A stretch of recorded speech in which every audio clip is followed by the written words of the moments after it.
right. Hello, everyone. Welcome back to Herding Squirrels, a podcast about modern teams and change. Today, we're excited to welcome Kamran Jahanshahi to the show. Kamran is the president and founder of Peak Point Consulting, with 25 years of transformation leadership at Citibank, MetLife, and Walgreens Boots Alliance. He shaped operating models for multi-billion-dollar acquisitions and today advises organizations on AI adoption, change management, and turning strategy into execution. Welcome, Kamran. We're excited to have you. Hi, Brandon. It's great to be with you. So I'd love to just jump in and learn a little bit more about you and why you love this work of transformation and change and strategy to execution. This is all very challenging work. What is it about it that gets you up in the morning? I guess it's because I'm a change junkie, as they say.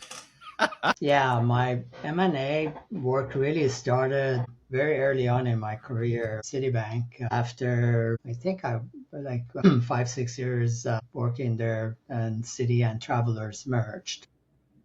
And at the time I was based in Europe and leading the very large global initiatives that Citi had launched for consistent customer experience and process standardization called Citibanking. And we were rolling out Lean Six Sigma as a methodology that was adopted consistently to help solve customer problems. And when Travelers and Citi merged, which was at the time a huge global merger to create a first concept of global financial services supermarket, if you remember.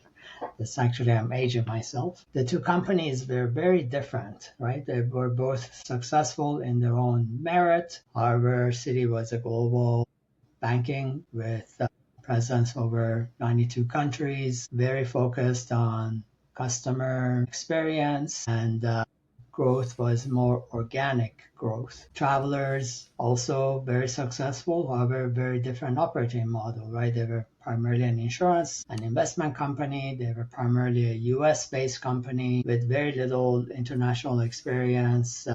So the two came together, and the post-merger chaos was very visible, especially for those of us in the middle management who were tasked to run a very strategic initiative. And here comes the merger, and one of the outcomes of the integration was also creations of these huge consolidations throughout. So we had two conflicting messages. The consolidation message was around cost cutting and standardization. The Lean Six Sigma Citibanking message was around customer experience and no headcount reductions. So very early on, that experience taught me that integration do not fail only because the strategy is wrong, but they fail when people cannot connect the strategy to what they are being asked to do every day, right? So here I am trying, going through one pathway, and then all of a sudden there's another pathway. The two could have worked very well together, but we didn't have an integrated messaging from the top that led us to consistently message it across the organization to all levels of the organization and get the fast buy-in of the people in it. And you can imagine how complex it is when you're trying to change culture of the organization, change operating model of the organization across a massive integration like this one. So we had to actually build the internal capabilities for the organization to be able to be more effective in the integration. A few years later, I was brought back to the States, repatriated, working for the Citi Cards, which was the largest division within the consumer bank. It was often considered the crown jewel of the organizations because of its success and because of the generation of revenues that it was making. But at the time, it had lost its market share. It had dropped from being number one market share to being number 3 market share. Oh, wow. And given that we've been like a few years into the post-merger, the Travelers was a lot more of an acquisitive company. Citi was more of a organic growth company. So under the new city group, we had a lot of acquisitions. We actually joked that Sandy Wiles bought companies like you and I buy shoes. So what that meant is that the company had to really get very effective and efficient in post-acquisition integrations. And when I joined the City Cards, integrations took a long time. It could take from 12 to 24 months. We did not have the capabilities and competencies to really build the post-acquisition integration, those what I call the muscles that you need to create in the organization to be able to integrate what we acquire very fast. So we had to create the standard playbook. We had to change our processes. We had to change our governance. We had to bring in new tools and technology around process standardization and system integration. And all that resulted into a new operating model for City Cards around integration. And we were able to cut the cycle time of an integration from 12 to 24 months to 6 to 12 months. So that significant cycle time reduction in integration meant that we were able to acquire and integrate more and more products, lines of businesses with very little impact to the customers and to our people. So that's kind of was my entree into the M&A. And, as you can imagine, or glean from what I'm saying is that I haven't done a lot of the deal side, but I've done a lot on the post-deal and the integration part of it. And what really keeps me interested in the M&A is, to me, M&A is the only space, or one of the few spaces, where strategy, operating model, culture, people, and execution all collide. It's a fun place to be if you're gluten for punishment, like I am, around change management. But integration is not just a project plan; it's truly a leadership test, and that's where I think a lot of the fun and excitement of post-merger integration is. Yeah, I love that. And I'm going to go back to your initial change junkie framing.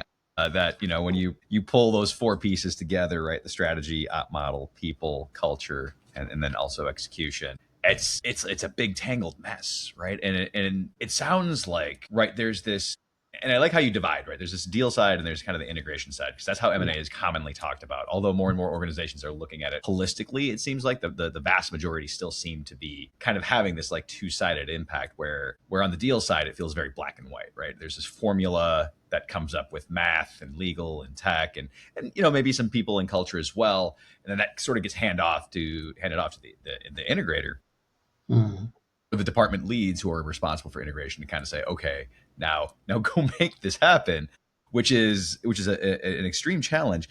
And I want to go back to what you had called out, like the muscles, right? The competencies, the capabilities, and the muscles. Can you say a little bit more, like what muscles are needed in an organization to take that from a deal stage to a successful integration in a timely type way? Like, say a little more about those. That's a really good question, and I would look at it as really thinking about different elements of it. Let me talk a little bit about on the deal side. And you're right, in the more and more best practices on the deal side is to start looking at the outcomes of an integration, right? So oftentimes deals are very finance focused, financial statements, reviewing how the deal can be lucrative post acquisition, but oftentimes they do not necessarily take into account the cost of integration and the cost of failures throughout the integration type things. So one thing that I'm seeing more and more is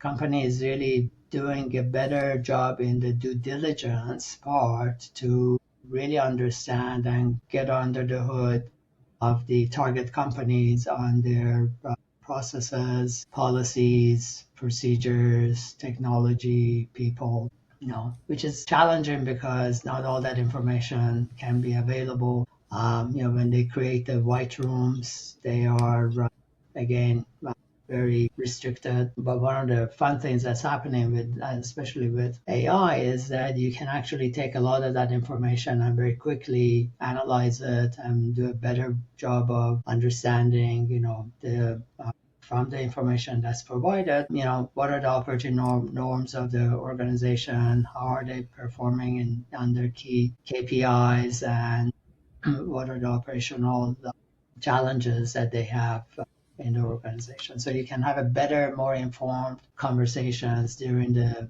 deal making as well, especially during the due diligence. One of the things that we actually started instituting at the example of Citibank I gave you, was exactly that one of the reasons that we got better at integration was because we were able to do more of an operational reviews during the due diligence. So it wasn't like you all of a sudden got this company or got this product and oops, we didn't know about this set of activities that they're doing, which is completely inconsistent with what we're doing type things. In terms of what kind of competencies and capabilities an organization needs to really create. It really depends on are they going to be an ongoing acquisitive company that's going to grow through acquisition, or are these one-time events that are happening for them, right? The reason I'm saying that is because obviously it really depends on how much investments you want to make into building these capabilities in your organization. If it's a one-time event, a lot of companies rely on external consultants like myself, or bring in integrators to help them, and they really create a divide between the integration teams and their BAU teams type things, which works. But you still have to have a very smooth transition and handoff from the integration team to the BAU team. If a company is really truly looking at acquisition as a strategic lever for their growth, then it behooves them to really build those capabilities and competencies in the organization. So while oftentimes companies have deal teams, they don't always have an integration team. So how do you build an integration team? Standing up an integration office is a lot of work. And how do you stand that up? I'm not suggesting that you should always have a standalone integration office, but you should have the capabilities and competencies. You should have the processes identified. You should have your playbook developed. You should have your teams identified, your leaderships identified, so that when there is a need for bringing the integration office together, you're not wasting time to trying to find, who's going to be the finance lead? Who's going to be the marketing lead? What are we going to do? And so that playbook is very important, right? So that essentially tells you ABC of how are you going to integrate. Another very critical side of integration to me, and I'm sure you've heard me saying this, so you probably agree with what I've said before, is that it's all about the operating model of the organization, right? It's not just about the fact that we bought this company and let's just make them ours, but it's about how are we going to combine these companies under a single operating model. So you have to have an understanding of what is your target operating model going to be after this deal. And it really depends on the deal. If it's a scope deal, is it a scale deal? And how is that is it a combination of that? How is that going to change the way you operate? So start by your operating model. And by that, the operating model are your people, your processes, your technology, and your governance and your location. So those are the 5 core elements of an operating model. Your playbook needs to tell you what are the capabilities and competencies you need to have in those areas, and then every function that's going to be critical in driving the integration needs to have their processes and their capabilities established so that they know. For example, technology needs to know, how am I going to integrate their systems into mine? How are we going to make a decision around which ERP system we're going to keep? How are we going to make a decision on which technology set we want to maintain and what we want to get rid of, right? The investment group need to really understand, okay, are we going to maintain all the markets that and the finance group needs to really be part of that too, in terms of, okay, if this is a multi-market acquisition, which markets are we staying, which markets are we exiting. So those are really all the types of competencies and capabilities that are driven by each function, but prescribed and described in your playbook in general. I love the way that you break that down, right? Because it goes to show the complexity of all the pieces. Because yes, that's only like 5 pieces, right? But those are all highly complex pieces, right? Technology, markets, right? All under this sort of op model. But then on top of that, right? Again, and so let me know if I'm getting this wrong, but it really feels like there's a theory that comes out of the deal, right? Like we've published this theory, this is our hypothesis, right? Here's how we think all these things will fit together. But then the integration team goes, okay, now we actually have to figure out. Now you're also sort of building the plane while flying it, is what it seems like, right? So you're sort of, because now the actual work of the true integration, how do the markets come? How does the actual tech pieces go? How do our processes really overlap into this vision of what this future op model should look like? And then almost, and I think importantly, it's like we've been covering over this, but there's a people portion to this, right? Where there's a lot of uncertainty of what their role looks like, of who they're going to be reporting to. Also because the plane is being built while it's being, so a lot of people don't even have the answers for that. So how do you manage that people piece, knowing that there is a lot of ambiguity and that sort of everyone's sort of, you're sort of figuring this out, right, as you're going along? Like how do you work through that piece? Yeah, I like the plane analogy, and often actually we say you are changing the plane while the plane is in flight. You don't have the luxury of getting a plane to go and be landed and you fix it and change it and make it pretty. The plane is moving, so you really are changing that, and that's what adds a lot more to the risk of it. But in terms of what do people actually need during a integration, and I 100% agree with you that the huge part of any integration is the people side of it, right?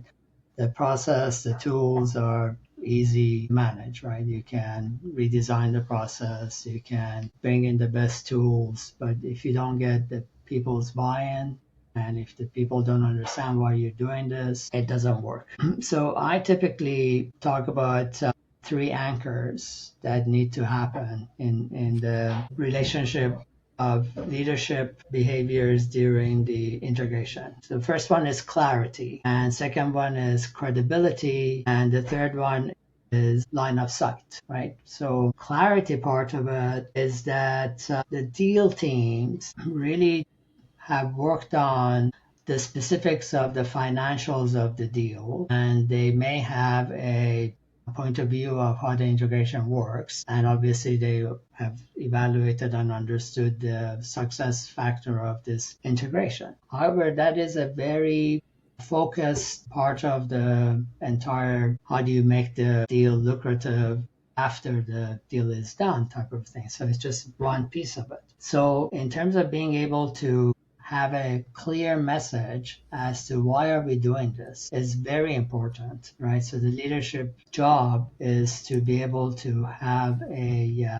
consistent, compelling message as to why are we going through this acquisition? What's expected to happen? And then what's in it for me to everybody else. The credibility side of it is around leaders very quickly having to earn credibility with both the acquired companies, people, as well as their own people type thing. So if, for example, they come back and they say, we did this because we wanted to grow our customer base and we wanted to become the best in class in terms of customer experience. However, when you look at all the dashboards that they look at and all the information that they care for and all the incentives that they give is about cost cutting and not about customer experience, then that credibility is lost, right? It's like people truly watch you to what you do and what you act, not what you say, right? So that's part of the credibility. And then the line of sight really comes from the fact that everybody in the organization needs to know what does this do to me and how is it going to change my work, my job throughout the integration and post-integration, right? So day 1 and then day 2 of the integration. Another part of this one is that you also need to be very aware that complexity of organizations and be aware of the fact that not everybody needs to know everything and the same information, right? So, the deal team, the integration team, they are a lot more closer to day-to-day activities of this post merger integration. They need to have a lot more information. They need to have a lot more access to the leadership. They need to be able to make fast decisions. They need to be able to mitigate risk quicker, and they need to be able to course correct much faster. So than the rest of the organization. Then you have the BAU teams that are focused on running the show on a daily basis. It takes a long time before you have to go to them and say, hey, customer service people, your job is now going to include servicing these people, and these are the new policies that you have to be aware of and all that stuff. So that's still further down the road, but you have to be able to share enough information with all parts of the organization to, one, keep them excited about the prospects of this acquisition, and two, keep them engaged, and three, be frank and honest so that they're not worried about, is this going to mean that I will lose my job, right? If there are two of us doing the same job, which one of us is going to be remaining? Right? So those type of anxiety-driven questions lead into water cooler rumors that then take their own life. And then you also all of a sudden finding that you are managing a very unfounded set of stories that are people telling you instead of focusing on the job that needs to get done. So that's where clarity and credibility comes in play, because the management needs to own that all the time, and they need to also, not just the CEO, not just the C-suite, everybody in the leadership line need to be able to do that and have those types of frank conversations. Hey, listen, in any integration, there's always going to be job losses. So up front, you need to be very frank. Yes, we will have some job losses. Yes, they will impact people. Here's how we are going to handle it, right? I personally, for example, one of the things that we did at one of the companies I worked for at MetLife, after we acquired a large organization, 55 countries around the world, 6 regions, and I was running the operating model part of this thing. So we created a roadshow, essentially, right? So and we went and we visited every region, all the critical markets.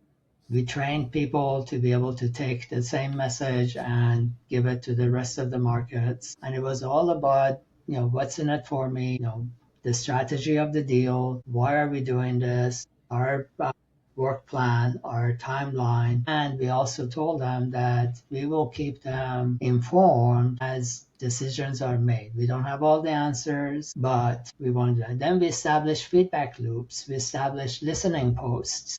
And that was very important, because then people can say, if you're like a country manager and you're saying, oh, I don't know whether or not we will continue having product X versus product Y, or I'm not sure if my marketing team is going to continue being here, or are they going to be consolidated into the region type things. So we created these listening posts for people to be able to have their concerns, and we had a communication team and change management team that addressed those in a very timely manner, and so that we could have this ongoing dialogue with our organizations. Super critical, something that I highly recommend and urge everybody to really build a very strong change management and communication component of the integration from day one, with clear guidelines of what's in the realm of that group versus what's in the realm of everybody else who's involved in the integration. Fantastic advice, because everyone has different questions, right, regarding their space, what's happening in their world. I think I've just got one more question for you, Kamran, and back onto that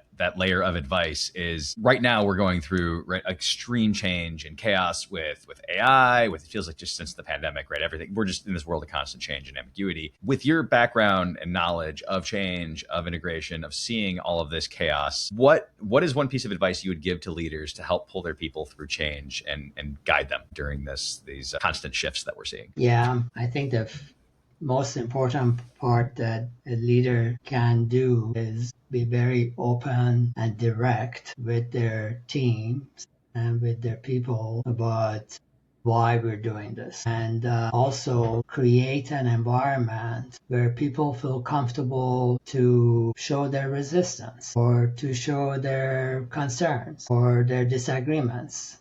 To me, resistance to any change is data, it's information, right? Why are they resisting? It's not because they don't want to all the time. It's probably because they have other concerns. The concerns is, I don't know how to do this. I'm not sure how it's going to change the way I'm working. Is it going to make me lose my job, right? So those are the type of things that are going on in people's minds when there's typical resistance. So resistance isn't the negative thing. I think resistance is truly a set of data that the organizations need to look into and find out what they're going to do. In terms of a very practical thing that I would say leaders should also incorporate into their integration work is what I call is a pre-mortem practice exercise, right? And pre-mortem essentially is something that you will bring your teams together and you ask them, imagine it's 12 to 18 months from now and the integration has failed. Let's, find out what went wrong.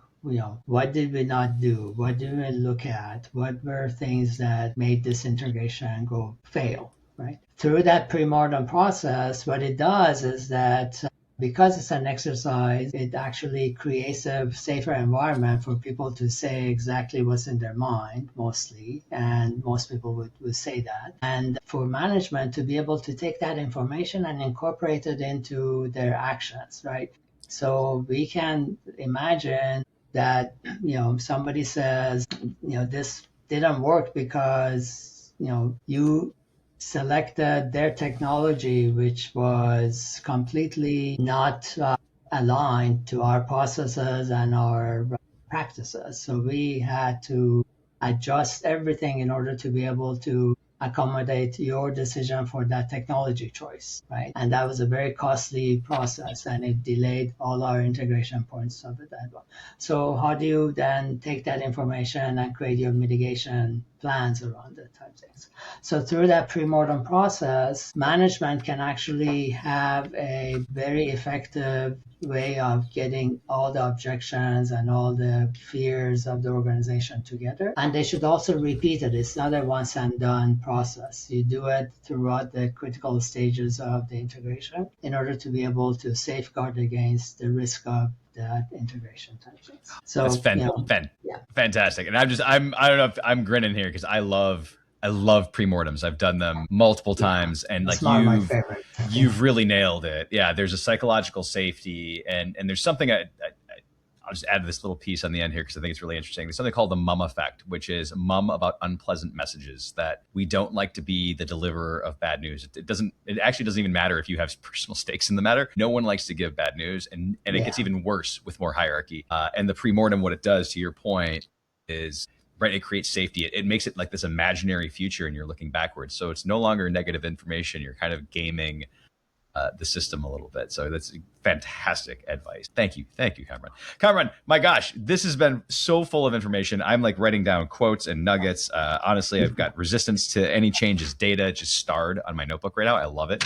Where can we find more Kamran on the internet? Yeah, so I'm certainly on LinkedIn, but I also have my own website, peakpointconsulting.net. And yeah, you can always reach me through both places. Fantastic. And we'll be sure to include those in our show notes.